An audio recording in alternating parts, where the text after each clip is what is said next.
1946년 제3제국의 몰락 이후 세계는 역사상 가장 어두운 장 중 하나를 마무리하는 일련의 처형을 목격했습니다. 독일 참모본부의 핵심 인물이었던 빌헬름 카이텔과 알프레트 요들은 뉘른베르크 전범 재판에서 반인륜 범죄 혐의로 유죄 판결을 받고 처형되었습니다. 안톤 도슬러는 이탈리아에서 연합군 포로들을 불법 처형하도록 지시한 혐의로 미군에 의해 재판을 받고 처형된 최초의 독일 장군으로 전범 처우에 관한 법적 선례를 남겼습니다. 벨라루스 사령관이었던 요한 거르크 리헤르트는 소련 민간인과 포로에 대한 만행으로 유죄 판결을 받고 교수형에 처해졌습니다. 루트비 퀴블러는 나치의 발칸 점령 기간 동안 저지른 전쟁 범죄 혐의로 유고슬라비아 군사재판에서 유죄 판결을 받은 후 1417년 총사령에 처해졌습니다. 사형은 유고슬라비아 당국이 전범들에게 사형을 집행하던 지역인 류블리아나 외곽에서 이루어졌습니다. 죄수복을 입은 퀴블러는 삼엄한 경비 아래 지정된 장소로 끌려갔습니다. 총사령 집행대를 마주한 그는 눈가리개를 받지 못했으며 당시 기록에 따르면 그는 끝까지 침착한 태도를 유지했다고 합니다. 빌헬름 카이텔, 제국 군사 건축가의 몰락. 1938년 2월 4일 아침, 아돌프 히틀러는 블롬베르크 프리치 위기 이후 제국의 군 지도부를 재편했습니다. 그는 포고령을 통해 모든 군사작전 계획을 자신의 직속으로 집중시키는 조직인 국방군 최고사령부 OKW를 창설했습니다. 이 새로운 조직의 수장으로 당시 군 내부에서는 거의 알려지지 않았던 빌헬름 카이텔을 임명했는데 그는 국방군 청장직을 맡았습니다. 이 결정으로 카이텔은 히틀러의 군사 및 정치 지침을 국방군 전체에 공식적으로 전달하는 역할을 하게 되었습니다. 이후 7년 동안 카이텔은 나치 범죄 시스템의 행정적 근간을 이루는 수백 건의 작전 명령, 비밀 명령, 그리고 군사 탄압 지시에 서명했습니다. 그의 사무실은 히틀러의 의도와 독일군의 실질적인 실행 사이에서 없어서는 안 될 매개체가 되었습니다. 그의 이름은 침략, 박멸 작전, 대량 추방, 체계적인 탄압, 그리고 대량 학살을 명령하는 문서에 새겨졌습니다. 카이텔은 단순한 중재자가 아니라 각 명령을 작전적 필요에 맞춰 조정하여 군조직이 총통의 뜻을 정확하게 실행하도록 했습니다. 1941년 6월 22일 바르바로사 작전 개시 직전, 카이텔은 전쟁에서 가장 악명 높은 명령 중 하나인 정치위원 명령 코미사베 펠에 서명했습니다. 이 문서는 독일군에게 포로로 잡힌 모든 소련 정치위원을 재판 없이 처형하라는 지시를 내렸습니다. 당시 전쟁 기준으로도 불법으로 간주되었던 이 명령은 비밀리에 지휘관들에게 배포되어 동부 전선에서 체계적으로 집행되었습니다. 이 명령은 소련 관리들을 군인이나 전쟁 포로가 아닌 즉각 제거해야 할 이념적 화신으로 간주했습니다. 같은 전역 기간 동안 카이텔은 바르바로사 칙령에 서명했는데 이 칙령은 소련 민간인에게 자행된 모든 범죄에 대해 독일군에게 기소 면제를 완전히 부여했습니다. 이 칙령은 군대에 대한 모든 법적 제한을 철폐하고 독일군이 저지른 과도한 행위는 분쟁의 필연적인 가혹함의 일부이므로 기소되지 않을 것이라고 선언했습니다. 이 조항은 벨라루스, 우크라이나, 그리고 러시아 서부 지역에서 무차별적인 약탈, 조직적인 강간, 그리고 민간인 대량 학살의 가능성을 열어주었습니다. 1941년 12월 7일, 전 세계의 이목이 진주만에 집중되자 카이텔은 밤과 안개라는 비밀 명령에 서명했습니다. 이 명령은 점령된 서부 지역에서 제국에 적대적인 활동을 한 혐의가 있는 사람들을 흔적도 없이 체포하도록 규정했습니다. 희생자들은 가족에게 알리거나 공식 등록도 하지 않은 채 비밀리에 독일 강제 수용소로 이송되었습니다. 그들의 운명은 밤과 안개 속에 남게 되었고 점령지 주민들은 아무런 설명 없이 시민들이 사라지는 것을 지켜보며 심리적 공포에 휩싸였습니다. 1941년 9월 16일, 그가 서명한 또 다른 명령은 독일군 점령지 전체에서 불균형적인 집단 보복을 허용했습니다. 파르티잔이나 레지스탕스에 의해 사망한 독일군 한 명당 무작위로 선정된 지역 민간인 50명에서 100명까지 처형되었습니다. 이러한 계획적인 테러 정책은 세르비아, 그리스, 프랑스, 그리고 소련 영토에서 널리 적용되었습니다.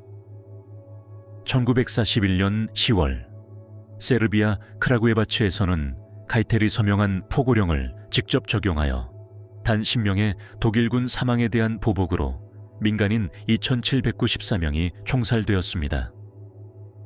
1941년 5월, 그의 서명이 담긴 또 다른 명령으로 바르바로사 작전 지역의 군사 관할권에 관한 법령이 제정되었는데, 이 법령은 민간인에게 저지른 범죄에 대해 독일군을 기소해서 제외했습니다. 또한 의심되는 요소에 대한 즉결 처형을 허용했는데, 이는 의도적으로 모호한 범주로 농민부터 적대적인 것으로 간주되는 사람까지 누구든 포함할 수 있었습니다. 이 법령으로 인해 동부전선은 무법지대로 전락했고 독일 국방부는 아무런 처벌도 받지 않고 활동했습니다. 1942년 프랑스와 발칸반도에서 저항이 고조되자 카이텔은 점령부대에 선제 테러 전술을 사용하도록 지시하는 지침에 서명했습니다. 여기에는 대량 체포, 온 가족 추방, 그리고 공개 총격전이 억제책으로 포함되었습니다.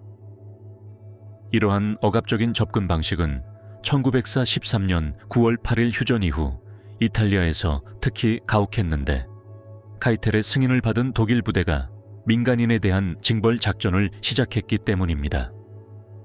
카이텔은 또한 인질 구급 및 사보타주에 대한 처형 결정에도 중요한 역할을 했습니다.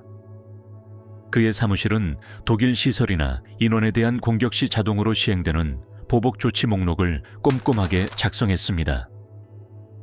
프랑스에서는 이러한 포고령으로 인해 1904 13년에서 1904 14년 사이 수천 명의 민간인이 사망했고, 점령은 체계적인 테러 정권으로 변모했습니다. 1945년 연합군이 서독의 첫 번째 강제 수용소를 해방했을 때 카이텔이 서명한 강제 이송 명령서가 담긴 문서가 발견되었습니다. 이 명령은 전선이 접근함에 따라 수용소를 제국 내륙으로 대피시키도록 요구했고, 이는 파괴적인 죽음의 행군으로 이어졌습니다. 많은 명령이 힘러와 친위대로부터 내려졌지만 병참 조정과 군사적 승인에는 OKY와 카이텔의 감독이 분명히 반영되어 있었습니다. 1904 14년 7월 20일 히틀러 암살 음모가 실패로 돌아가는 동안 카이텔은 이후 진행된 탄압 과정에서 핵심적인 역할을 했습니다. 그는 수많은 장교들의 체포영장에 서명하고 숙청 이후 지휘체계 개편을 직접 지휘했습니다. 그는 프리드리히 올브리히트 장군과 루트비히 베크 장군의 경우처럼 고위 장교들을 재판 없이 즉시 처형하는 것을 강력히 지지했습니다. 1945년 5월 8일 독일의 무조건 항복 이후 카이텔은 베를린에서 독일 국방군을 대표하여 항복 문서에 서명했습니다. 5일 후 그는 미군에게 체포되어 뉘른베르크로 압송되었습니다. 1945년 10월 6일 그는 평화에 대한 범죄 공모, 평화에 대한 범죄, 전쟁 범죄, 그리고 반인륜적 범죄라는 4가지 혐의로 국제군사재판소의 주요 피고 중 한 명으로 재판을 받게 될 것이라는 공식 통보를 받았습니다. 재판 과정에서 검찰은 그의 서명이 있는 수십 건의 문서를 제시하며 그가 정권의 범죄 조직에 직접 연루되었음을 입증했습니다. 카이텔은 명령서에 서명했다는 사실을 부인하지 않았지만 적절한 복종의 원칙에 따라 변호하며 직업 군인으로서 총통의 결정을 따를 의무가 있다고 주장했습니다. 1946년 10월 1일 4가지 혐의 모두에 대해 유죄 판결을 받은 비렐름 카이텔은 교수형을 선고받았습니다. 그는 마지막 저항의 표시로 장교에게 걸맞은 총살형을 요청했지만 거부당했습니다. 그는 10월 16일 새벽 1시 뉘른베르크 교도소에서 처형되었습니다. 그의 시신은 화장되었고 그의 무덤이 순례지가 되는 것을 막기 위해 유해는 이름 없는 시냇물에 뿌려졌습니다. 카이텔의 죽음으로 독일군이 나치즘의 범죄적 계획에 종속되었음을 보여주는 가장 분명한 상징 중 하나가 사라졌습니다. 그의 이름은 제국의 군사적 패배뿐만 아니라 군대가 집단 학살, 억압, 그리고 대량 학살의 직접적인 도구로 사용되었다는 사실과도 연결되었습니다. 알프레드 요들, 파멸적인 전략가. 1939년 9월부터 1945년 5월까지 알프레트 요들 상급대장은 OKW 작전 참모장을 역임하며 제3제국의 모든 군사작전을 총괄하는 전략적 인물이 되었습니다. 비렐름 카이텔의 직속 부하이자 히틀러의 신복이었던 요들은 총통의 전쟁 야망을 구체적인 작전 지침으로 구체화하는 책임을 맡았습니다. 그의 일상 업무는 전략적 개념을 실행 가능한 명령으로 변환하여 야전 사령관들이 이를 실행할 수 있도록 하는 것이었습니다. 이 과정에서 요들은 독일의 침공에 따른 군사 구조를 정의했을 뿐만 아니라 유럽 전역에서 억압적이고 범죄적인 정책의 실행을 촉진했습니다. 전쟁 초기부터 요들 조딜의 사무실은 민간인에 대한 과도한 무력 사용을 허가하는 회람을 발행했습니다. 1939년 9월 폴란드 침공 당시 그는 야전 지휘관들이 저항 세력으로 의심되는 모든 사람을 게슈타포에 넘겨 제거 또는 수용할 수 있도록 하는 지시를 내렸는데 이는 군사 점령 및 포로 처우에 관한 국제협약을 노골적으로 위반하는 행위였습니다. 공식적으로 국내 군사 안보라고 불렸던 것은 사실상 정규군이 운영하는 테러 시스템이었습니다. 노르웨이 전역 1940년 4월과 이후 프랑스와 네덜란드 침공 기간 동안 요들은 카이텔과 협력하여 지역 주민들에 대한 탄압 정책을 시행했습니다. 네덜란드에서는 독일의 전쟁 수행에 위험하거나 사기를 저하시키는 것으로 간주되는 민간인에 대한 예방적 체포 및 추방을 승인하는 명령서에 그의 서명이 명시되어 있었습니다. 사법적 감독 없이 시행된 이러한 조치들은 점령을 계획된 테러 정권으로 변모시켰습니다. 그의 서명이 있는 가장 유죄를 입증하는 문서 중 하나는 1941년 6월 소련 침공 작전인 바르바로사 작전을 준비하기 위해 작성된 인민위원 명령서 코미사베펠입니다. 이 명령서는 독일군에게 제국의 이념적적으로 간주되었던 모든 소련 정치인들을 재판 없이 처형하도록 지시했습니다. 이 명령서는 비밀 문서로 배포되었으며 하급 지휘관들에게 서면으로 전달되지 않도록 하는 구체적인 지시 사항이 포함되어 있었습니다. 이는 명령서의 불법성을 인지하고 향후 책임을 회피하려는 시도였음을 보여줍니다. 같은 해 요들은 악명 높은 밤과 안개 법령 나우트 운트 네벨 에를라스 초안 작성에 참여했습니다. 이 법령은 서유럽에서 저항 활동 혐의가 있는 민간인들을 강제 실종시키는 내용을 담고 있었습니다. 이들은 비밀리에 체포되어 독일의 강제 수용소로 이송되었고 행정 시스템에서 의도적으로 삭제되었습니다. 가족들은 그들의 행방이나 생사에 대한 어떠한 정보도 받지 못했습니다. 이 지침은 이러한 실종이 민간인들에게 마비 효과를 일으켜 대규모 심리적 테러라는 목적을 드러내기 위한 것이라고 설명했습니다. 1942년 10월, 요들은 소위 코만도 베펠이라 불리는 명령에 서명했는데 이는 포로로 잡힌 모든 연합군 특공대원을 군복을 입고 있든 정식으로 항복했든 즉결 처형한다는 내용을 담고 있었습니다. 제네바 협약을 노골적으로 위반한 이 명령은 특히 프랑스와 노르웨이에서 강력하게 시행되었는데 영국군 부대와 SIS 대원들이 특수작전에서 항복한 후 처형되었기 때문입니다. 이 명령은 적군 특수부대에 대한 법적 보호를 완전히 없애고 전쟁 포로 지위를 박탈했습니다. 1914년 요들은 소련군의 징역에 맞서 북부 노르웨이 전역을 철수하라는 명령에 서명했습니다. 이 작전은 마을 전체를 체계적으로 파괴하고 가옥을 대량으로 불태우고 초토화 작전의 일환으로 약 5만 명의 노르웨이 민간인을 강제 추방하는 것을 포함했습니다. OKW가 발표한 이 명령은 적에게 단 한 채의 유용한 땅도 남겨두지 말라는 냉정한 명분으로 지역 주민들을 북극의 겨울 극한 환경에 내몰았습니다. 전쟁 말 요들은 미군에 체포되어 뉘른베르크에 압송되었습니다. 국제군사재판에서 그는 나치 최고 지도자들과 마찬가지로 평화에 대한 범죄, 전쟁 범죄, 인도에 반한 범죄, 그리고 이러한 범죄를 공모한 혐의를 받았습니다. 군사전략가로서 그는 침략전쟁과 범죄 정책의 중심에 서 있었습니다. 요들은 증언 과정에서 정교하지만 근본적으로 결함이 있는 변론을 펼쳤습니다. 그는 자신이 군사계획 장교로서만 행동했으며 정치적 또는 점령 결정에 대한 권한은 없다고 주장했습니다. 그는 자신의 역할이 단지 기술 및 집행적이며 상위 직급의 결정을 전달하는 역할에 불과하다고 주장했습니다. 그는 군사적 복종 서약을 준수했으며 범죄 행위에 가담할 의도는 없다고 주장했습니다. 전쟁의 군사적 측면과 정치적 측면을 인위적으로 구분한 이러한 주장은 검찰에 의해 체계적으로 해체되었습니다.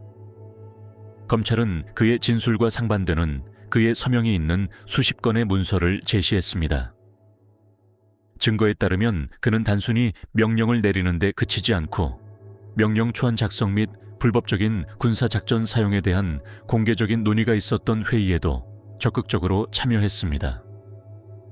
그가 많은 군사 지시의 범죄적 성격을 명백히 알고 있었고 의도적으로 그 지시의 제정에 기여했다는 사실이 입증되자 그의 변호는 무산되었습니다. 심리 과정에서 요들과 카이텔의 진술 사이에 명백한 모순이 드러났습니다. 두 사람 모두 자신의 의사결정권을 축소하려 했지만 여러 지점에서 서로 모순되어 증언의 불일치를 드러냈습니다. 요들은 집단적 보복 행위와 거리를 두려 했지만 카이텔은 요들을 점령 지역의 일부 내부 보안 조치에 직접적인 책임자로 지목했습니다. 재판에서 가장 화제가 된 사건 중 하나는 알프레드 조들의 아내 루이제 루이세가 법원에 남편의 참모본부 내 역할을 재검토해달라고 요청한 서면 개입이었습니다. 그녀는 남편이 최고형을 선고받는 것을 막기 위해 그 역할에 순수하게 기술적이고 운영적인 성격을 주장하는 문서를 제출했습니다. 사형 집행 후 루이제 요들은 형량의 부당함을 확신하며 남편의 사후 복권을 위해 적극적으로 캠페인을 벌였습니다. 1946년 10월 16일 알프레트 요들은 다른 10명의 죄수들과 함께 뉘른베르크 교도소에서 처형되었습니다. 그는 새벽 1시 15분경 교수형에 처해졌습니다. 목격자들에 따르면 그의 마지막 말은 Ich grüße dich, mein ewiges Deutschland. 나의 영원한 독일이여, 안녕히 가소서. 였으며 이는 모든 것을 무릅쓰고 독일의 대의에 대한 그의 확신을 보여주는 마지막 민족주의적 표현이었습니다. 그의 시신은 카이텔, 리벤트로프, 그리고 다른 나치 고위 관리들의 시신과 함께 화장되었고 그의 유해는 추모 장소 조성을 막기 위해 이자르 강이 지류에 뿌려졌습니다. 안톤 도슬러, 피해 선례.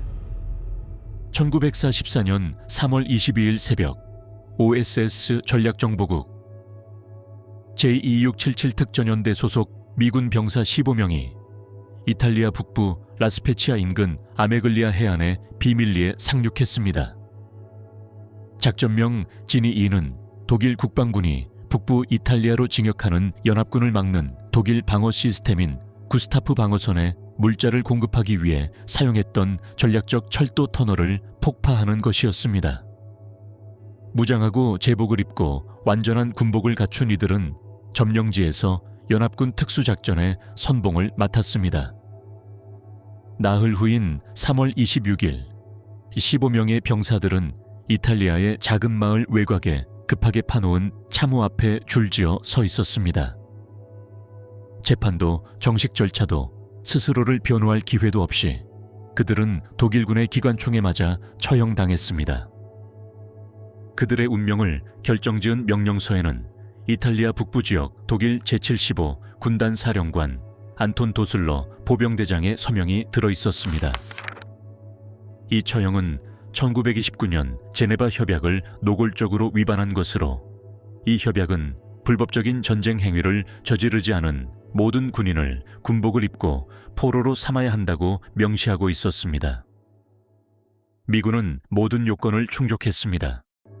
정규 군복을 착용하고 공식군 신분증을 소지하고 연합군 최고 사령부의 직접 명령에 따라 작전을 수행했습니다.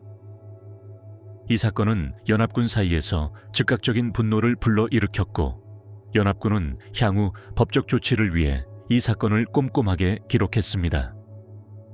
도슬러는 독일군 항복 몇 주 후인 1945년 6월 가르다후 근처에서 체포되었습니다.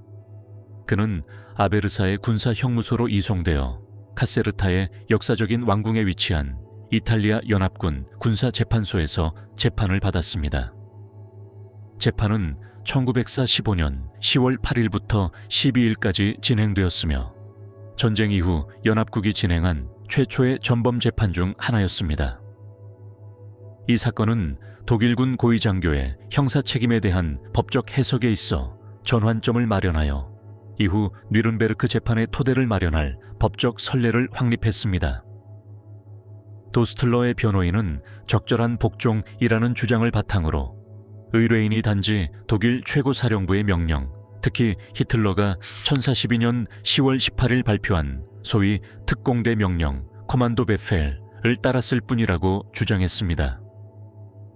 이 지시는 군복이나 항복 여부에 관계없이 포로로 잡힌 모든 적군 특공대를 즉결 처형하라는 명령이었습니다. 그러나 검찰은 도슬러의 부하인 알메르스 대령이 명령에 대해 법적 의문을 제기했음에도 불구하고 도슬러가 직접 처형을 승인했다는 설득력 있는 증거를 제시했습니다. 이 중요한 사실은 도슬러가 해당 행위의 잠재적 불법성을 인지하고 있었음에도 불구하고 집행을 진행하기로 결정했음을 보여줍니다. 더욱 충격적인 것은 도슬러의 부장교였던 알렉산더 추 도나슐로비텐 중령의 경우였습니다. 그는 처형 명령서 서명을 국제법 위반으로 간주하여 명시적으로 거부했습니다. 이 거부로 그는 직위를 잃었고 도슬러는 즉시 그를 해고했습니다. 이러한 요소들은 이후 전범 재판에서 근본적인 원칙이 될 내용을 보여주었습니다.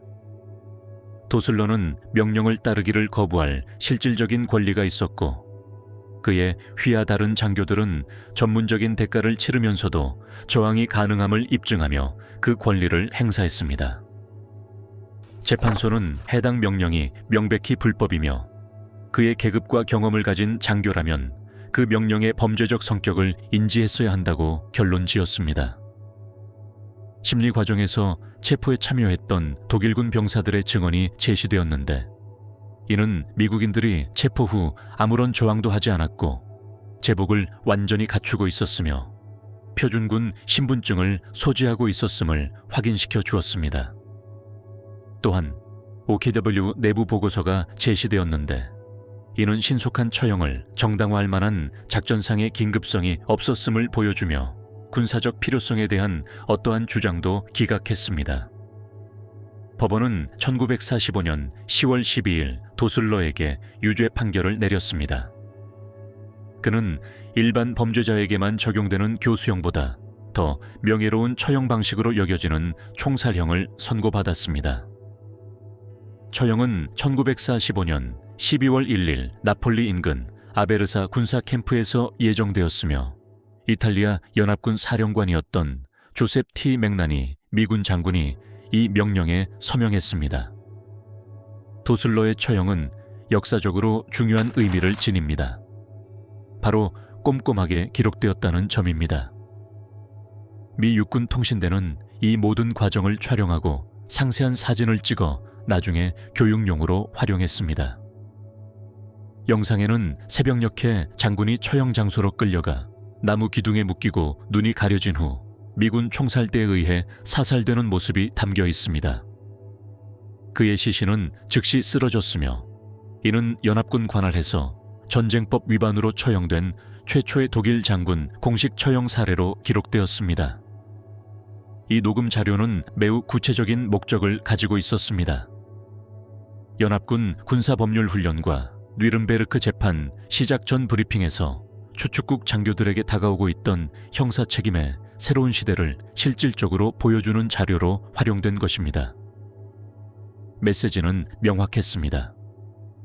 계급이 전쟁 범죄를 명령하거나 실행한 자들을 보호할 수는 없다는 것이었습니다.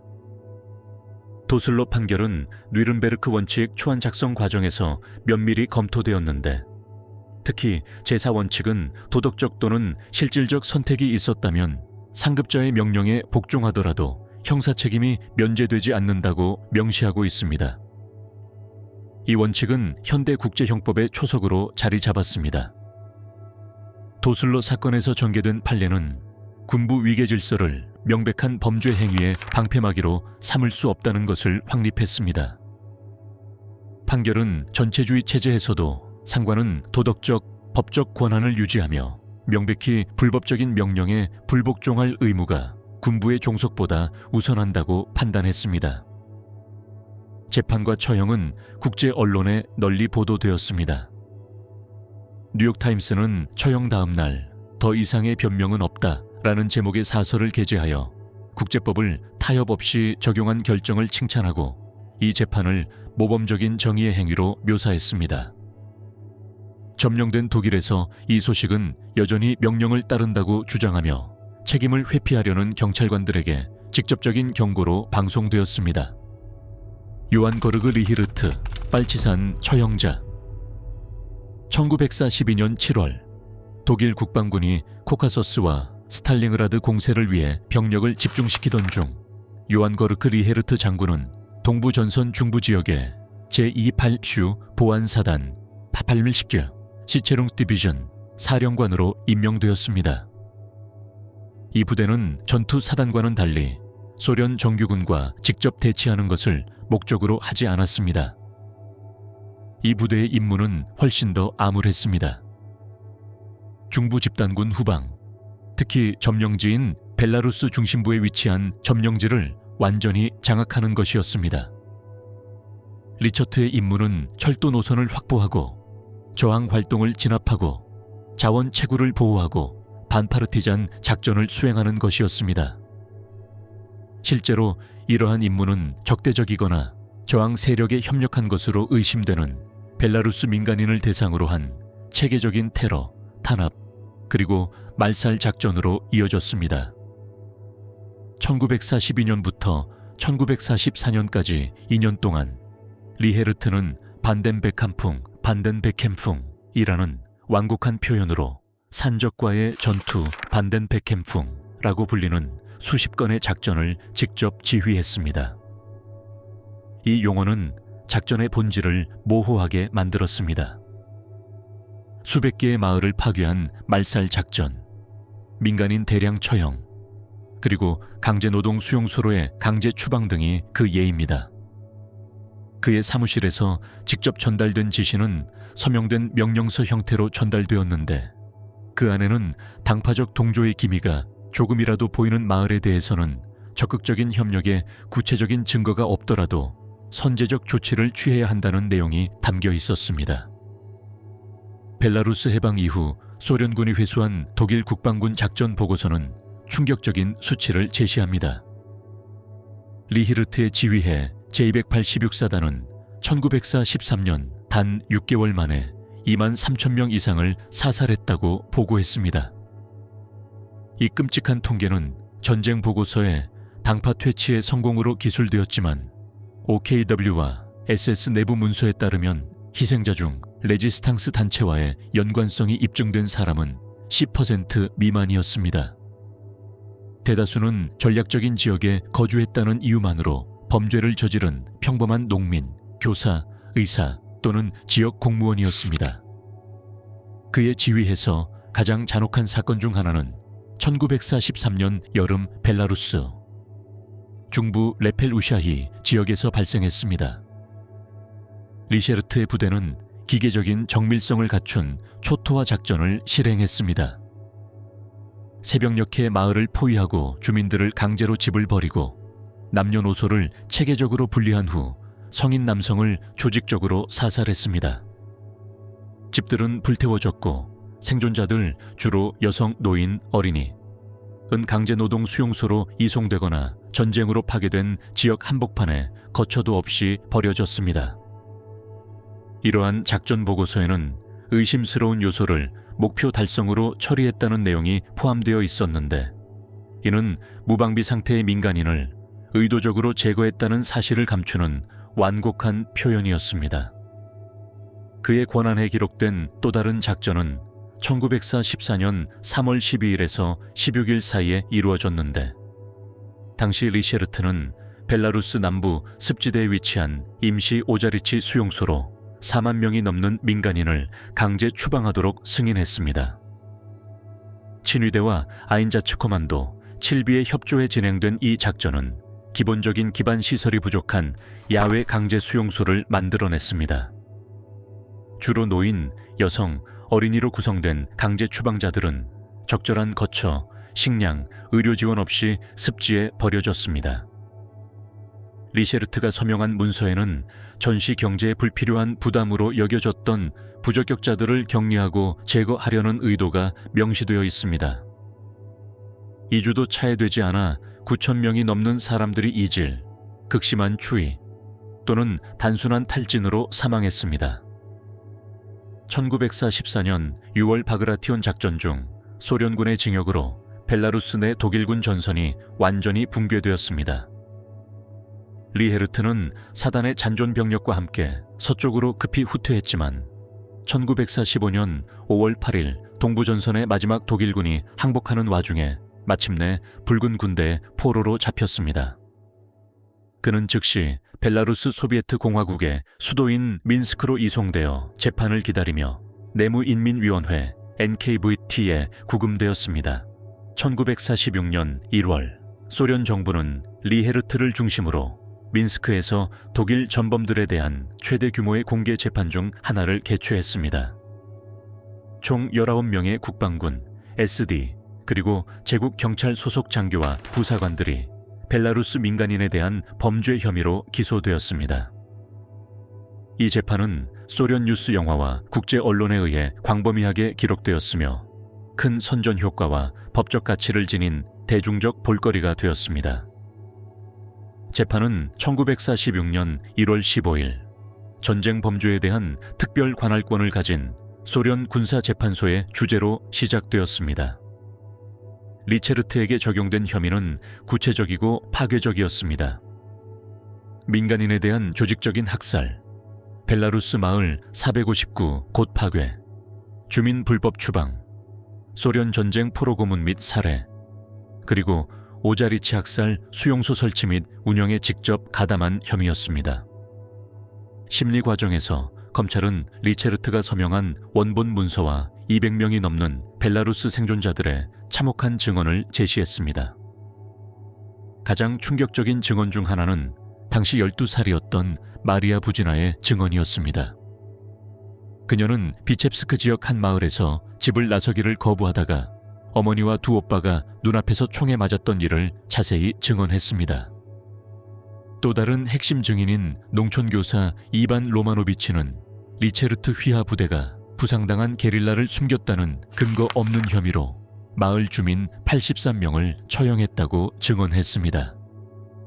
신문 결과 리체르트는 작전을 승인했을 뿐만 아니라 집단 처벌구역 기준을 직접 수립했음이 드러났습니다.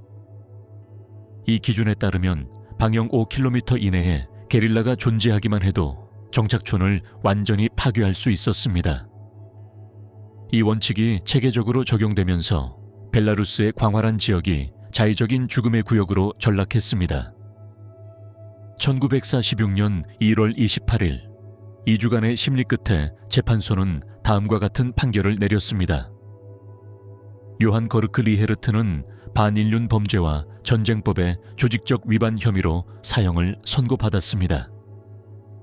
이 판결은 범죄의 조직적이고 계획적이며 대규모적인 성격을 고려할 때 군 서열상 그의 지위와 관계없이 그에게 직접적인 책임이 있음을 입증했습니다. 처형은 판결 이틀 후인 1946년 1월 30일로 예정되어 있었습니다. 서방 재판에서 주로 감옥에서 처형을 집행했던 것과는 달리 소련 당국은 민스크 중심부에서 공개적인 대량 처형 행사를 조직했습니다. 자유광장은 엄청난 인파를 수용할 수 있도록 설비되어 있었습니다.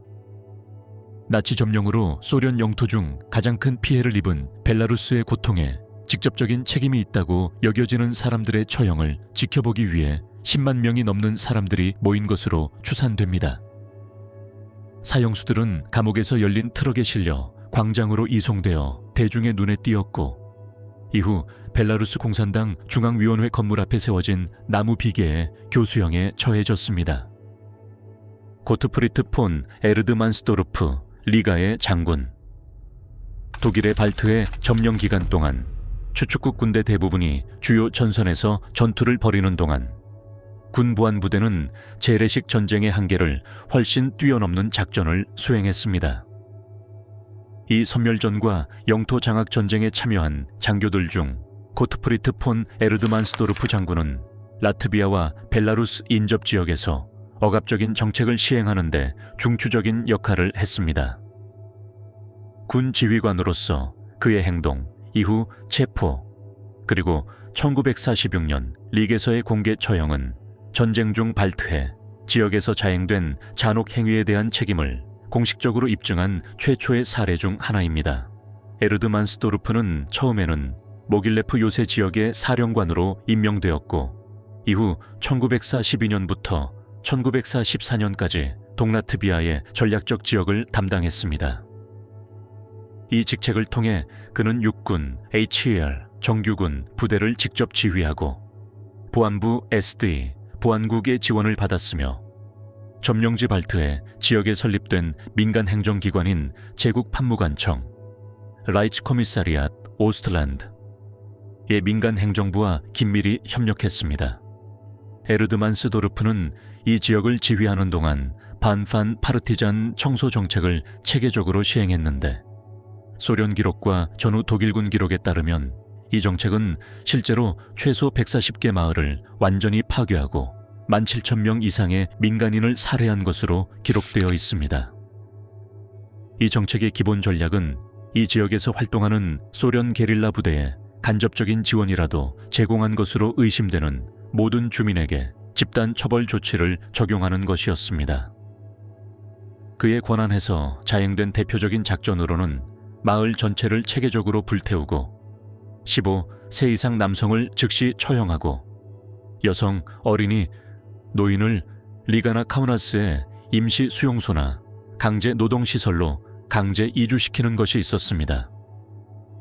에르트만스도르프가 승인하고 직접 서명한 독일 제16군 보고서에는 방어 요새 건설 과정에서 쓸모없는 요소를 제거했다는 내용이 명시적으로 언급되어 있는데, 이는 강제 노동을 수행할 능력이 없는 민간인에 대한 즉결 처형을 완곡하게 표현한 것입니다. 1943년 9월 비첵스크 숲에서 반군 진압 작전이 진행되던 중 그의 지휘 아래 부대들은 5마을을 포위하고 234명의 개별 기록이 있는 어린이를 포함한 모든 주민을 조직적으로 처형했습니다. 또한 군은 학교, 주민센터, 농업창고를 불태워 민간 기반 시설을 완전히 파괴했습니다. 나중에 회수된 작전 명령서에는 대량 처형 시 과도한 탄약 소모를 피하라는 내용과 민간인들이 대피하고 있는 건물에 수류탄을 사용할 것을 권고하는 내용이 포함되어 있었습니다. 에르드만스도르프는 소위 적대적 인구 여과의 일환으로 라트비아에서 대량 추방을 지시하기도 했습니다. 크리스트필스 지역에서는 약 8,000명이 사전 선별이나 분류 없이 군 사령부의 직접 명령에 따라 강제 이주되었습니다. 이후 하급 장교들의 진술에 따르면 이러한 추방에 사용된 열차에는 기본적인 물자가 부족했고 탄약과 군사 장비를 수송하는 데 동시에 사용되어 비인도적인 환경이 조성되었고 이로 인해 이동 중 수많은 사망자가 발생했습니다. 다우카프필스 지역에 방어 요새를 건설하는 동안 에르드만스도르프는 비효율적이거나 신체적으로 부적합하다고 판단된 민간인들을 매일 근무 종료 후 즉결 처형하는 임시 노동 수용소를 설치했습니다. 처형은 표준화된 방식으로 이루어졌으며 시신은 인근 숲의 집단 무덤에 매장되었습니다. 이 작전은 친위대 정보기관인 지허하이츠딘스트, 시철하이트디엔스트의 특수부대와 협력하여 진행되었습니다. 1946년 1월 23일 제국 함락 후 포로로 잡힌 에르드만스도르프와 다른 13명의 독일 장교들에 대한 소련 군사 재판이 리그에서 시작되었습니다. 재판은 NKVD 소속 검사들과 소련 라트비아 정부 공식 대리인들이 참여하는 특별 적군 재판으로 진행되었습니다. 에르드만스도르프는 군사적 명분을 내세운 민간인 학살 정책 시행, 교육 및 종교시설의 조직적 파괴, 소련 전쟁 포로 처형, 법적 정당성 없는 대량 추방 조직, 그리고 적색 지역 또는 게릴라 활동 지역에서 취약한 민간인 학살에 직접 가담한 혐의 등 매우 심각한 공식 혐의를 받았습니다. 재판은 리가 국립극장에서 공개 열렸으며 피해자 가족, 공산당원, 그리고 독일 점령에 저항했던 라트비아 파르티잔 부대 대표 등 매일 700명 이상이 참석했습니다. 검찰은 에르트만스도르프가 직접 서명한 전쟁 보고서, 원본 병참 보고서, 그리고 민간인을 적대 세력으로 취급하고 대량 처형을 명시적으로 승인한 작전 명령서 등 광범위하고 방법론적으로 정리된 문서를 제출했습니다. 재판에 출석한 증인 중에는 그의 지휘 아래 부대에 의해 파괴된 최소 3마을의 생존자들이 포함되었습니다. 에바 칼리나라는 여성은 위치를 알지 못하는 당파 집단에 대한 정보를 밝히기를 거부한 후 남편과 8살 딸이 처형되는 것을 지켜봐야 했던 상황을 자세히 증언했습니다. 또 다른 중요한 증인인 농부 아르비즈 에글리티스는 독일군이 주로 노인과 어린이를 포함한 53명을 헛간에 가두고 수류탄을 던진 후 불을 지르는 것을 목격했다고 증언했습니다. 검찰은 또한 에르드만스도르프가 발트해 지역에서 유대인과 소련 정치위원들을 대량 학살한 특수부대인 아인자츠코만도 원해와 직접 협력했다는 증거 서류를 제시했습니다. 그는 공식적으로는 친위대 소속은 아니었지만 학살 작전을 위한 물자, 수송, 그리고 강제 민간 노동을 제공함으로써 정규군과 학살부대 간의 원활한 협력을 구축했다는 점이 입증되었습니다. 1946년 1월 25일 판결이 내려졌습니다. 에르드만스도르프는 모든 혐의에 대해 유죄 판결을 받고 교수형을 선고받았습니다. 군사적 치밀함으로 계획된 처형은 1946년 1월 26일 라트비아 수도 리그에서 가장 중요한 상징적 공간인 자유광장에서 공개적으로 거행되었습니다. 사형 선고를 받은 14명의 장교들은 무게 트럭에 실려 현장으로 이송되어 라트비아의 국가적 상징인 자유기념비 앞에 특별히 세워진 나무 비계 위로 인도되었습니다. 당시 소련 기록에 따르면 약 3만 명이 이 처형을 보기 위해 모였다고 합니다. 처형은 NKVD 전문 요원들에 의해 집행되었으며 약 2시간 동안 지속되었습니다. 이러한 사건에서 소련의 관례에 따라 시신은 정의를 공개적으로 보여주기 위해 오후까지 전시되었다가 리가 외곽에 표시 없는 집단 무덤에 무참히 옮겨져 매장되었습니다. 지역 주민들이 대거 참석한 것은 우연이 아니었습니다. 소련 당국은 이 행사를 정치적 교육과 모범적인 정의 구현을 위한 행사로 치밀하게 준비했습니다. 희생자들의 이름과 재판 기록 일부가 담긴 인쇄된 공고가 공장, 학교, 군부대에 배포되어 공개적으로 낭독되었습니다. 참석자 중 상당수는 점령 기간 중 살해된 사람들의 직계 가족으로 특별히 지정된 장소에서 처형을 참관할 수 있었습니다. 이 사건은 소련 카메라맨들에 의해 부분적으로 촬영되었고 그 영상은 수십 년 동안 소련 해방에 대한 공식 서사의 일부로 방송된 국영 다큐멘터리와 뉴스릴에 포함되었습니다. 공식 언론은 이 대량 처형을 공포시대의 마지막 종결이라고 묘사하며 단순한 개인적 처벌이 아닌 역사적 정의를 구현하는 행위로 제시했습니다. 에버하르트 헤르프, 보복과 대량 처형. 1941년에서 1944년 사이 전 세계의 이목이 주요 병력, 이동과 결정적인 전투에 쏠려 있는 동안 에버하르트 헤르프는 민스크의 질서경찰 사령관으로서 거의 절대적인 권력을 행사했습니다. 이 조직은 벨라루스 내 독일 점령군의 복잡한 조직에 통합되어 있었습니다. 그의 직접적인 지휘 아래 독일 경찰은 모든 형태의 저항을 분쇄하고 적대적으로 간주되는 사람들, 특히 유대인, 공산주의자, 그리고 당파 저항에 협력한 것으로 의심되는 민간인을 제거하기 위해 SS 및 아인자츠 그룹펜과 긴밀히 협력하여 체계적인 탄압, 추방, 그리고 말살 작전을 수행했습니다. 헤르프가 이끈 조직에는 정규 헌병대대, 지역 협력자들이 조직한 보조부대 슈츠만샤프텐, 그리고 친위대 보안기관인 지어하이츠딘스트, 시철하이트딘스트에 소속된 특수부대가 포함되었습니다. 이 부대들은 주로 숲, 도랑 또는 들판에서 대량 총격을 가하는 등 말살 작전을 실행했을 뿐만 아니라 민스크 외곽에 특별히 몰살 작전을 위해 설립된 말리, 트로스테네츠, 마리 트로스테네츠와 같은 강제 수용소로의 조직적인 추방도 자행했습니다. 그의 지휘해 체계적으로 사용된 방법 중 하나는 당파 저항 세력의 모든 행동 후 인지를 처형하는 것이었습니다. 독일군 요원이나 시설에 대한 공격이 있을 때마다 민간인을 공개 사살하거나 삼림지대의 처형장으로 이송할 명단이 꼼꼼하게 작성되어 발행되었습니다. 예를 들어 블라고브시나 숲은 주요 대량 총격 사건 발생지 중 하나가 되었습니다. 소련 NKVD가 회수한 문서와 전후 법의학 기록에 따르면 1941년에서 1943년 사이 8만 명 이상이 그곳에서 처형되었으며 그중 다수는 헤르프의 경찰 지휘부의 직접적인 감독이나 명시적인 허가에 처형되었습니다.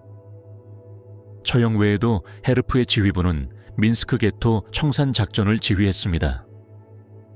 이 작전은 1942년에 공식적으로 시작되었으며 민스크 유대인들을 강제 추방하고 체계적으로 살해하는 것을 포함했습니다.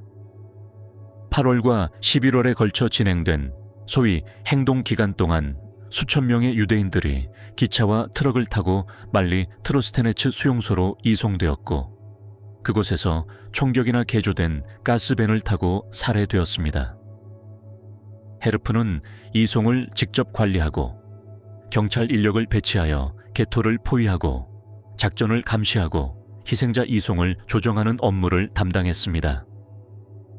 제3제국이 함락된 후 헤르프는 소련군에 체포되어 민스크로 압송되어 요한 거르크 리헤르트를 비롯한 16명의 독일 장교들과 함께 유사범죄 혐의로 기소되었습니다.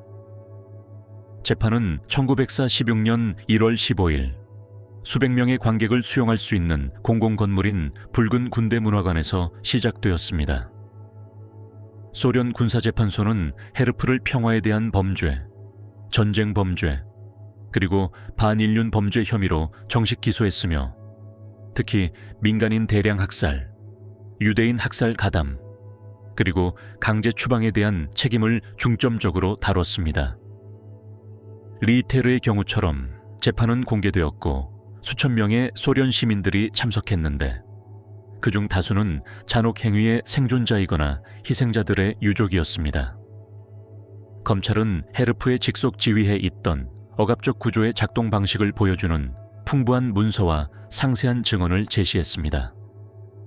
가장 유죄를 입증하는 증거 중 하나는 그가 직접 서명한 경찰 보고서였는데, 이 보고서에는 그가 어떠한 사법 절차도 없이 구금자들을 신속하게 제거하라고 명령한 내용이 담겨 있었습니다.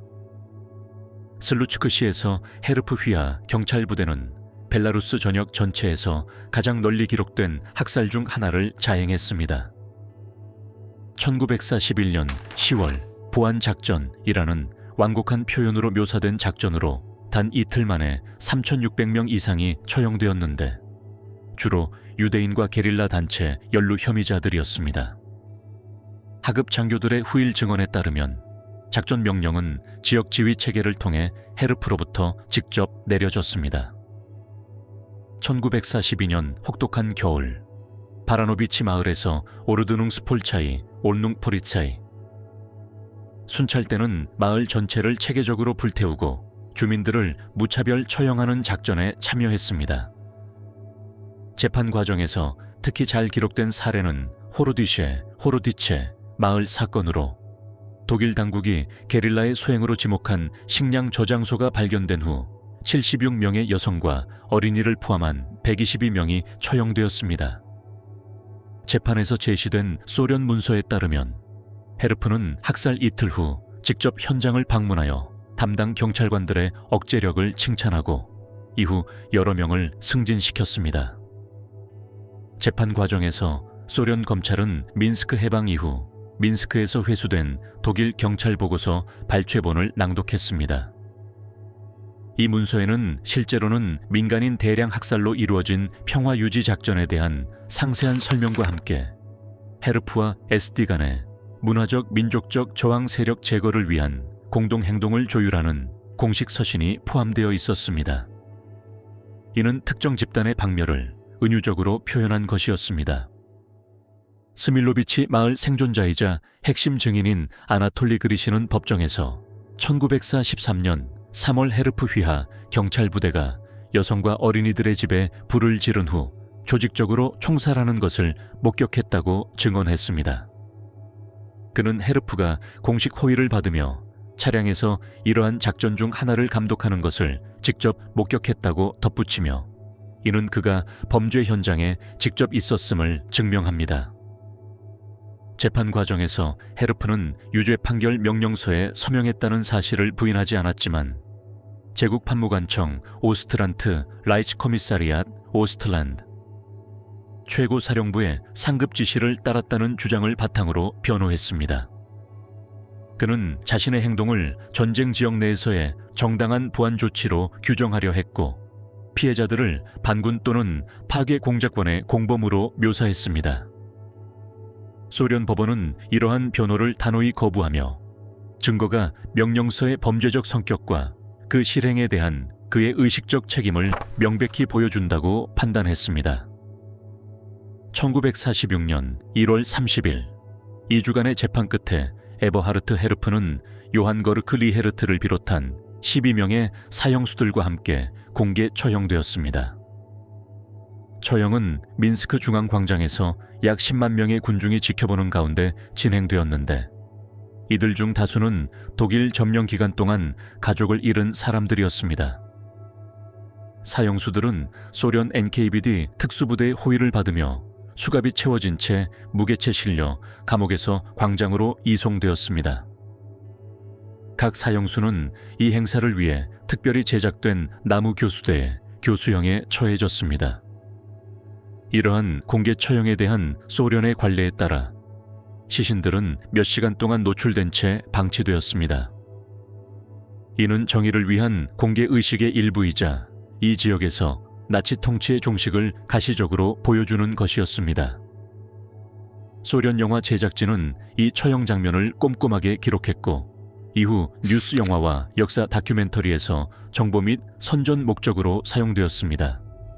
헬무트 폰 판비츠, 헬무트 폰 판위츠, 코사크 장군. 제2차 세계대전 중 덜 알려졌지만 법적으로 가장 복잡한 사건 중 하나는 독일군과 코사크 부대의 협력과 제국 항복 후 그들의 비극적인 운명입니다. 이 이야기의 중심에는 독일 국방군 기병 장교이자 제15 코사크 기병군단 사령관이었던 헬무트 폰 판비츠 장군이 있습니다. 그는 추방되거나 투옥되어 독일 편에서 소련에 맞서 싸웠던 수만 명의 소련 코사크들로 구성된 군대였습니다.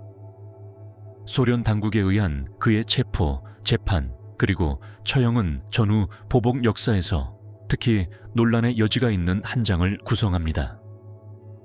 1942년부터 독일 최고사령부 OKW는 볼셰비키 혁명 당시 포로로 잡혔거나 볼셰비키 혁명 이후 추방된 코사크들로 구성된 군부대 창설을 승인했습니다.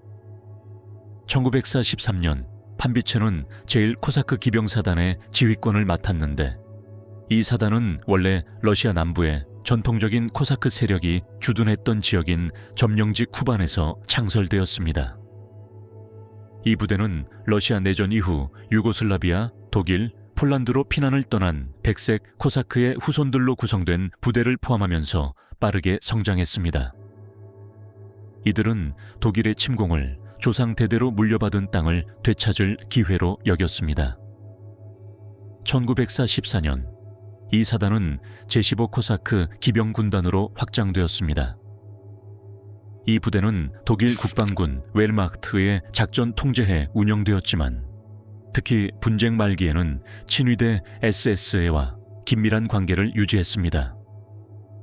주요 임무는 우크라이나, 벨라루스 그리고 이후 발칸반도에서 파르티잔 소탕 작전을 수행하고 동남유럽에서 붉은 군대의 징역을 봉쇄하는 것이었습니다. 육군 최고사령부 OKH의 군사보고서에 따르면 판비츠 부대는 전쟁 말기에 배치되었던 크로아티아, 슬로베니아, 보스니아 지역의 민간인에 대한 보복 작전에 적극적으로 참여했습니다. 버그라드와 모스크바의 기록 보관소에 보존된 문서들은 그의 지휘해 있던 코사크 여단들이 저지른 것으로 추정되는 수많은 파르티잔 용의자 집단 학살, 마을의 조직적인 약탈, 그리고 고의적인 농작물 파괴 사건을 기록하고 있습니다. 이 부대들은 잔혹한 전술과 전통적인 프로이센 기병 전술에 코사크 부대 특유의 전술적 자율성을 결합한 판비츠의 엄격한 규율로 인해 민간인들 사이에서 빠르게 무시무시한 명성을 얻었습니다. 1945년 5월 제3제국이 마침내 붕괴되자 판비츠가 지휘하는 코사크 군단은 오스트리아, 특히 리엔츠 지역에서 영국군에 자발적으로 항복했습니다. 독일 장교로서 판비츠는 서방전쟁 포로들에게 주어지는 표준적인 대우를 받을 것으로 예상했습니다.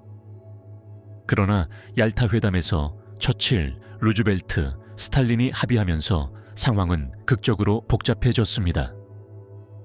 이 합의는 국적이나 개인적 사정에 관계없이 모든 소련 시민과 주 축국 부역자들을 의무적으로 본국으로 송환하도록 규정했습니다. 1945년 5월에서 6월 사이 영국군이 조직한 소위 키롤 작전 기엘홀은 5만 명이 넘는 코사크인과 그 가족들을 소련 당국에 강제로 넘긴 사건이었습니다. 이 작전은 이들 중 다수가 소련 시민이 아니었고 망명지에서 태어났거나 소련 건국 이전에 러시아를 떠난 사람들이었음에도 불구하고 수행되었습니다. 현장에 있던 일부 영국 장교들의 항의와 코사크인들 사이에서 발생한 여러 차례의 집단 자살에도 불구하고 이 작전은 무자비하게 수행되었습니다. 코사크인들은 소련으로 강제 송환되더라도 처형이나 굴라그 구락에 처해질 것이 거의 확실시되는 상황이었기 때문에 죽음을 택했습니다. 판비츠는 소련 시민이 아닌 독일인이었기에 처음에는 강제 송환 명단에 포함되지 않았습니다. 영국군 당국은 그에게 오스트리아에 남아 포로 장교로 망명을 신청하여 부하들의 운명에서 벗어나는 선택권을 제시했습니다. 영국 장교들과 코사크 생존자들의 증언에 따르면 판비츠는 이 제안을 단호히 거부하고 부하들과 함께 인도될 것을 요구하며 나는 그들과 함께 싸웠습니다. 지금 그들을 버리는 것은 불명예스러운 일입니다. 라고 선언했습니다. 이 행동은 많은 코사크 공동체 구성원들에게 충성심과 군사적 명예를 보여주는 특별한 행위로 해석되었으며 판비츠는 병사들 사이에서 영웅적인 인물로 추대되었습니다. 수십 년 후인 1980년대에 기밀이 해제된 영국 외무부 문서는 이 결정이 현지 영국군 사령부에 공식적으로 전달되었으며, 판비츠는 이러한 선택의 결과를 충분히 인지하고 있었음에도 불구하고 자발적으로 귀환 요청에 서명했음을 확인시켜 줍니다.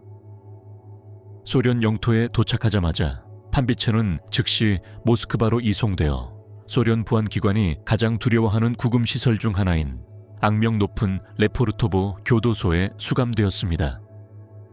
그곳에서 그는 독일에 협력했던 주요 코사크군 지도자들을 만났습니다.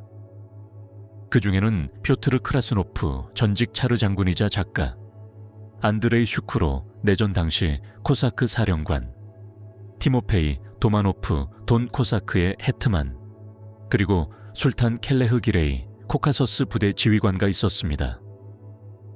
이들 모두는 소련 최고회의 군사재판소, 매우 민감한 정치소송 전문기관에서 진행한 비밀 재판을 받았습니다. 재판은 1947년 1월 15일부터 16일까지 국제 참관인이나 외신의 참관 없이 비공개로 진행되었으며, 국가 안보와 관련된 사건에 적용되는 스탈린주의의 표준 사법 절차에 따라 진행되었습니다. 판비츠에게 적용된 혐의는 매우 심각했습니다. 소련 국민에 대한 반역죄, 나치 침략군에 대한 적극적인 협력, 소련 민간인 대량 학살에 가담한 부대 지휘, 그리고 붉은 군대 배후에서 군사적 방해 공작을 벌인 혐의였습니다. 판비츠는 소련 시민이 아니었으므로 기술적으로는 소련에 대한 반역죄를 저질렀을 가능성이 없었지만, 법원은 그가 코사크 군단 사령관으로서 소련 시민을 상대로 한 작전을 수행한 것은 반혁명 활동 및 반역죄에 관한 소련 형법 저18조 제1항의 적용을 정당화한다고 주장했습니다. 소련 검찰은 증거로 제15코사크 군단의 상세한 작전 기록, 포로로 잡혔다가 나중에 석방된 소련 포로들의 증언, 그리고 항복 당시 오스트리아에서 발견된 군사 문서를 제시했습니다. 판비츠 직속 장교들의 서명이 있는 유고슬라비아, 크로아티아, 우크라이나의 처형 명단이 증거로 제출되었습니다. 판비츠가 처형에 직접 가담한 혐의는 받지 않았지만 그의 직속 부하들이 저지른 범죄에 대한 지휘 책임은 입증되었습니다. 소련 군사재판은 1947년 1월 16일 그에게 교수형을 선고했습니다. 최고 군사재판소 의장이자 스탈린주의 재판의 주요 인물인 바실리 울리히 장군이 서명한 이 판결문은 피고인 헬무트 폰 판비츠는 소련 국민에게 적대적인 세력의 사령관으로서 전쟁 범죄와 반역 행위의 조직 및 실행에 고의적이고 체계적으로 기여했으며, 이러한 이유로 소련법이 정한 최고 형량에 따라 처벌받아야 한다고 명시했습니다. 판비츠와 함께 11명의 다른 코사크 지휘관들이 유죄 판결을 받고 처형되었는데, 대부분은 볼셰비키 혁명 이후 소련을 떠난 러시아 시민들이었습니다. 이러한 정치적 사건에 대한 소련의 표준적인 사법 관행에 따라 형은 항소나 사법 심사 없이 즉시 집행되었습니다. 처형은 형이 선고된 날 레포르토보 교도소에서 교수형으로 집행되었는데, 이는 소련에서 반역죄나 적대 행위로 유죄 판결을 받는 경우의 표준 절차였습니다. 판비츠의 시신은 다른 처형된 사람들과 마찬가지로 스탈린 시대 정치범의 일반적인 매장지였던 모스크바 돈스코이 묘지 부진에 표시 없는 집단 무덤에 안장되었습니다. 이 사건은 소련 공식 언론에 보도되지 않았고 40년 넘게 기밀로 분류되었다. 소련이 붕괴되고 이전에는 접근할 수 없었던 기록 보관소가 일부 공개된 후에야 소련 KGB의 후신인 연방보안국 FSP이 기밀을 해제한 문서를 통해 재판과 처형의 정확한 세부 사항이 밝혀졌다.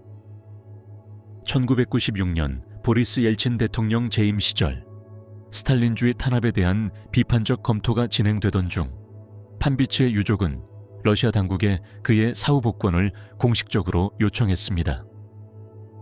모스크바 군사검찰청은 당초 소송 절차에 기본적인 법적 보장이 부족했으며, 피고인은 소련 시민이 아님으로 소속된 적도 없는 국가에 대한 반역죄로 재판을 받을 수 없다는 이유로 요청을 승인했습니다. 그러나 이 결정은 러시아, 특히 참전 용사들과 애국 단체들 사이에서 격렬한 논란을 불러일으켰습니다. 2001년 러시아 연방 최고 군사법원은 판비츠가 문서화된 전쟁 범죄에 책임이 있는 외국군 사령관으로서 법적으로 유죄 판결을 받았으며 그의 처형은 국적과 관계없이 사건 당시 시행 중이던 법률에 따라 이루어졌다고 결론 내리며 예비 복권을 뒤집었습니다. 루트비 퀴블러, 알프스의 희생된 원수. 제2차 세계 대전 말기, 율리안 알프스와 북부 이탈리아는 파르티잔 저항군과 추축국 점령군 간의 가장 피비린내 나는 대치 지역 중 하나가 되었습니다.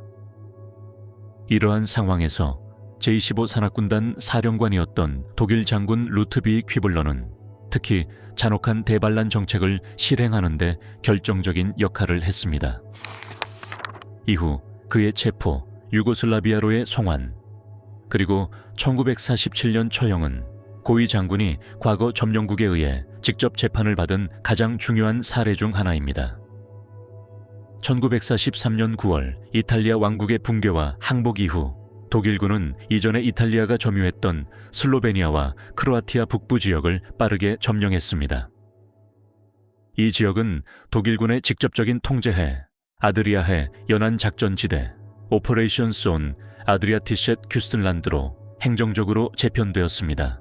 루트비 퀴블러는 전략적으로 중요한 이 지역의 작전 사령관으로 임명되어 트리에스테, 고리치아, 류블리아나, 리에카와 같은 주요 지역에 배치된 산악부대와 치안부대를 지휘했습니다. 그의 직접적인 지휘 아래 독일군은 극도로 가혹하고 계획된 잔혹 행위로 특징 지어지는 체계적인 파르티잔 정화 작전을 수행했습니다. 퀴블러는 명확한 작전 지침을 수립했습니다. 파르티잔 부대와의 협력은 그 규모가 아무리 작더라도 즉각적이고 극심한 처벌을 받아야 했습니다. 이후 연합군 정보기관이 입수한 군사문서는 퀴블러가 어떠한 사법 절차도 없이 민간인 약식 처형, 고의적인 재산 파괴, 그리고 과도한 집단 보복을 승인하는 명령서에 직접 서명했음을 보여줍니다. 당시 군사보고서는 고렌스카와 같은 지역에서 자행된 탄압 작전을 기록하고 있습니다. 이 지역에서는 수많은 마을이 강제로 피난당하고 주민들은 임시 수용소나 강제 노동 수용소로 이송되었으며 단지 저항 세력에 대한 동정심 때문에 그들의 집이 체계적으로 불타버렸습니다. 이후 기록된 많은 사례에서 이후 보고서들은 이 지역에서 당파 활동의 구체적인 증거가 발견되지 않았음을 인정하지만 그럼에도 불구하고 집단 처벌 조치는 예방적 차원에서 영토 통제를 위해 시행되었습니다. 시 집단군의 작전 기록에 따르면 1943년 10월부터 1945년 4월까지 퀴블러 직속 부대는 알프스 지역에서 소탕 작전으로 분류된 200건 이상의 작전을 수행했습니다. 이러한 작전은 반복적인 패턴을 따랐습니다. 군대는 새벽에 마을 전체를 포위하고 군 복무 연령에 해당하는 모든 남성을 체포하고 임의의 기준에 따라 의심스러운 것으로 판단된 사람들을 즉시 사살하고 나머지는 구금시설이나 노동수용소로 이송했습니다. 유고슬라비아 임시정부가 설립한 전쟁범죄위원회의 기록은 이후 재판에서 증거로 사용되었으며 이전 파르티잔의 습격에 대한 보복으로 마을 전체가 파괴된 사례에 대한 상세한 증언을 담고 있습니다.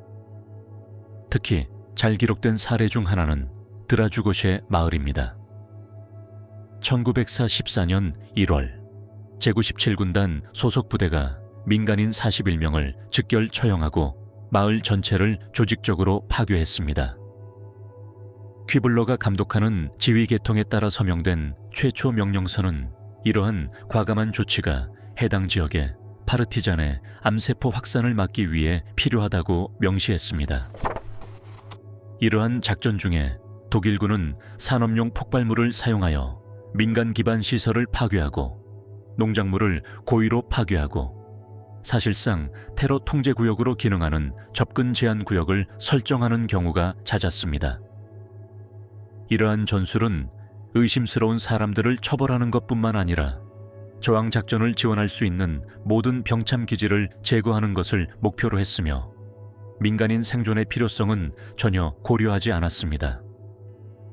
전쟁이 끝나갈 무렵 퀴블러는 1945년 5월 8일 오스트리아 인스부르크 근처에서 미군의 포로로 잡혔습니다. 그는 처음에는 일반 포로 수용소에 수감되었지만 유고슬라비아 임시정부와 오스트리아 점령 지역에 배치된 소련 요원들이 발표한 상세 보고서를 바탕으로 발칸반도에서 자행된 조직적 범죄의 가해자로 지목되었습니다. 1946년 7월 미군 당국은 1945년 런던 협정과 나치 범죄자 처벌에 관한 모스크바 선언에 명시된 조건에 따라 그의 유고슬라비아 송환을 공식 승인했습니다. 이 송환은 독일 영토 또는 미국 관할권 내에서 재판 없이 이루어졌으며 지역 범죄에 직접적인 책임이 있는 것으로 간주되는 고위 관리들을 잔혹 행위가 자행된 국가에 인도하는 일반 정책의 일환으로 방첩대 CIC 보고서에 기록되었습니다. 루트비 퀴블러 재판은 1947년 4월 슬로베니아 수도 류블리아나에서 열렸습니다. 재판은 유고슬라비아 군사재판소에서 진행되었으며 점령 기간 중 구 류블리아나주에서 자행된 전쟁 범죄에 대한 특별 관할권을 가졌습니다. 주요 혐의는 1943년에서 1945년 사이 슬로베니아 민간인에 대한 조직적인 학살 작전에서 비롯된 반인륜 범죄였습니다. 재판 과정에서 퀴블러가 서명한 작전 명령서 전면 속에 구역이 표시된 상세지도, 그리고 그의 지휘부와 SD 및 게슈타포를 포함한 독일 특수보안 기관 간의 공조 문서가 제시되었습니다. 검찰은 1943년 11월부터 1944년 9월까지 그가 지휘하거나 승인한 최소 27건의 작전에서 그의 지휘에 있던 부대가 놓인 여성, 어린이를 포함한 비전투원 민간인 3,000명 이상을 처형했다고 입증했습니다. 퀴블러는 문서화된 학살을 직접 명령했다는 혐의를 부인하며 C 집단군 최고사령부와 OKW의 일반적인 지시에 따라 행동했으며 그의 역할은 전략적이 아니라 순전히 전술적이었다고 주장하며 자신의 변호를 시도했습니다. 그러나 트리에스테와 류블리아나의 군사기록 보관소에서 발견된 문서들은 이러한 주장을 완전히 반박했습니다. 그의 서명이 있는 일부 명령서에는 완전 섬멸과 적대 세력의 선제적 제거와 같은 용어가 명시적으로 사용되어 그가 학살 정책에 대한 지식과 지지를 입증했습니다. 재판에서 가장 충격적인 부분은 파괴된 마을 생존자들의 직접적인 증언이었다.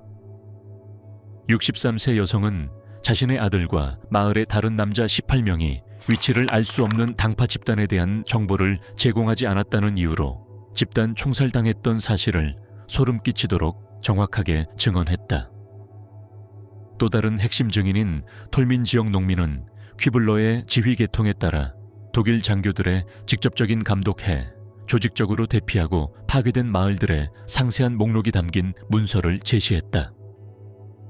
유고슬라비아 전문가들이 제시한 법의학적 증거에는 집단 무덤 사진, 고의로 불태워진 구조물에 대한 기술적 분석, 그리고 점령 기간 동안 잔혹 행위를 체계적으로 기록한 유고슬라비아 민족해방위원회 위원들의 문서화된 진술이 포함되었습니다.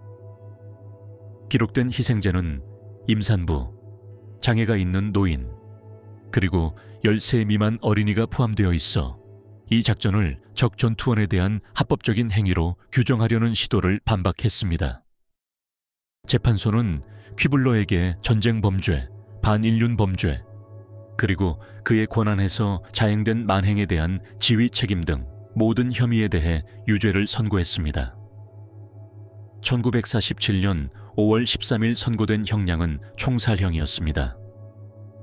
전후 유고슬라비아 군사재판의 표준 관행에 따라 항소권이나 감형 가능성은 없었습니다. 사형 집행은 1947년 8월 18일 오전 6시 30분 류블리아나 외곽의 군사구역에서 이루어졌으며 그의 시신은 전범에 대한 표준 절차에 따라 표시가 없는 집단 무덤에 매장되었습니다.